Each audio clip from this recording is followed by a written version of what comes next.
Hello, Emily and Sophie, my co-Agony Aunties.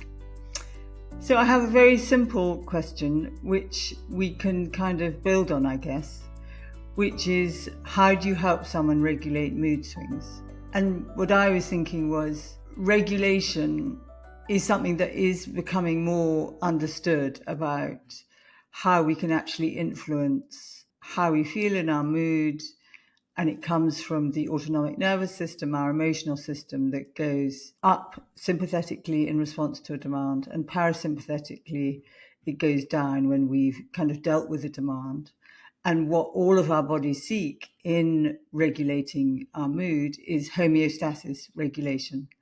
But lots of things ignite us into a kind of heightened state where we can get stuck. But also we have lots of influence, what I call circuit breakers, how to get ourselves back into a kind of calmer state where we then have more capacity to think about whatever it is that is upset us. So that's my starting point.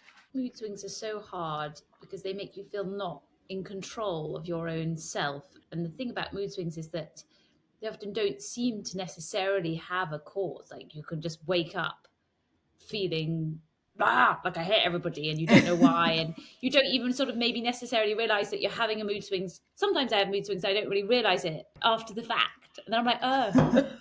Like that was just sort of, I just like hormonal or whatever. And so it's like this thing of when you don't really feel in control of your own emotions, your own body, and that is a horrible feeling. I don't know what sort of phase of life you are, what gender you are, but I think it's always good to check out the physical. If it's something that really is debilitating, which mood swings really can be, then it is worth going to a GP and kind of getting your hormones checked, because there are things that you can do physically to help, like Mum said, with the sort of homeostasis of your body. And I also think sort of self-compassion, like allowing yourself to know that it's not because you're trying to be a bitch or a horrible person, it's that you feel that way. So I think there's something about being kind to yourself, or like having a mood swing doesn't make you a terrible person, it just makes you a human person. And then acknowledging it. So like when I've had sort of mood swings and I've been completely vile to my husband for totally no reason at all, I think it is, apologizing, sort of going back and saying like, oh, I think this is, ooh, sorry. I think it can make quite a big difference to me as well as to the relationship. That's lovely.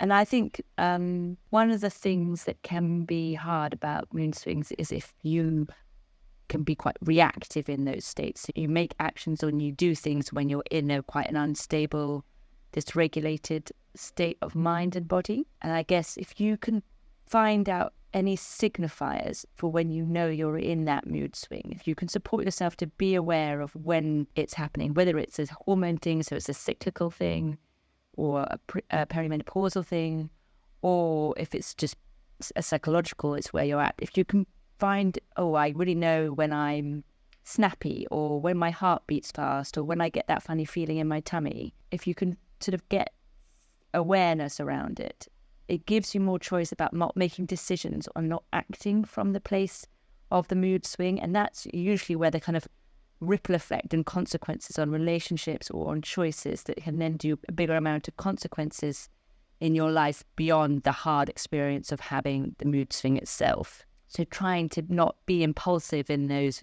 moments and actually act, but sort of breathe and wait for it to pass, even if that takes days, and then go back to the decision. Or, as Emily said, if you have acted from that place, to be able to go back and repair it. I think sometimes what can be hard about mood swings is sometimes other people can see it before you can.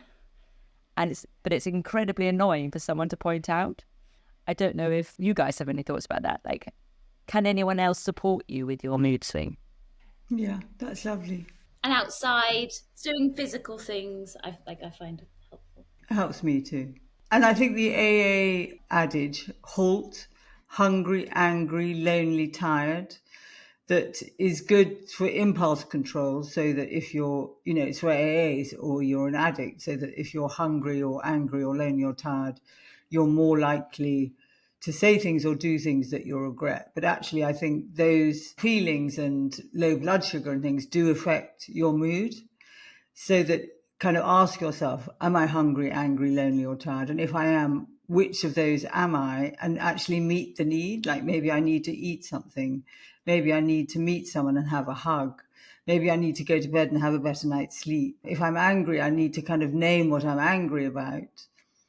And once you've named it, it doesn't have so much power to influence you. You can name it and write it down, or, get it, say the words, and then that can release you. I mean, there's a lot more about anger, which I'm not going to go into now, but yeah, I think that's helpful. I've got a PS to do, which is talking about hating children. I saw a friend for supper last night, and I said that our podcast was coming out. Me saying that I hated you, and you saying, Mum, why do you hate us? And so I asked my friend, have you ever hated your children? She said no, she'd never hated her children. I think it's common. I think it's very common. And what I was thinking, and then I thought, God, maybe there is something wrong with me that I've had these strong feelings about my children, who I love very deeply. Or maybe there's something wrong with us. There's nothing feel that terrible. Definitely not. But what I was hoping the conversation would do is that give everyone permission that it wasn't taboo, that you have lots of strong feelings about your children, and all feelings are allowed. It's just not acting on them. Don't kind of act with hate. But anyway, I thought I'd add that as a PS. So thank you so much for your question. And do others of you who have questions, do DM me on my Instagram at JuliaSamuelMBE. We love that you listen to the podcast. We are so thrilled it's gone past 1 million downloads, and that's thanks to all of you who listen and are such loyal listeners. We're so grateful to you, and we'll see you next time.